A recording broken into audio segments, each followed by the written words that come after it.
Et face à elle, l'équipe de France affrontait donc une très belle équipe du Portugal, talentueuse, mais elle aussi en manque d'inspiration. De quoi expliquer le score nul et vierge à l'issue du match qu'a suivi pour France 24, notre envoyé spécial en Allemagne, Cédric Ferreira. Délivrer, libérer les Bleus après une insoutenable séance de tir au but face au Portugal. L'équipe de France sera bien au rendez-vous des demi-finales du championnat d'Europe des Nations. Alors avant cette séance de tir au but, il y avait eu ce match qui s'est terminé après un suspense insoutenable au terme des prolongations, 0-0.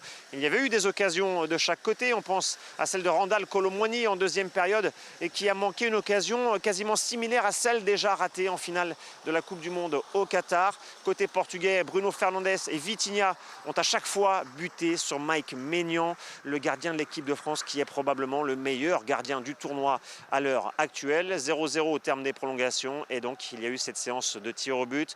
Une seule erreur a été commise, elle est du côté portugais. Joao Félix a envoyé sa frappe sur le poteau. Les Bleus ont marqué chacune de leurs tentatives et c'est Théo Hernandez qui a envoyé l'équipe de France en demi-finale. Bien sûr, on pourra toujours pointer du doigt ce manque de créativité offensive. Les Bleus qui n'ont toujours pas marqué dans cet Euro dans le jeu et pourtant les voilà en demi-finale.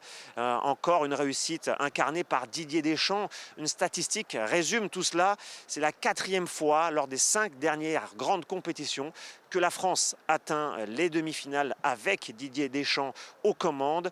L'équipe de France qui peut maintenant se projeter vers le prochain match, la grande demi-finale prévue face à l'Espagne, avec toujours l'espoir de remporter un nouveau titre de champion d'Europe, le seul grand trophée qui manque à Didier Deschamps à la tête de l'équipe de France.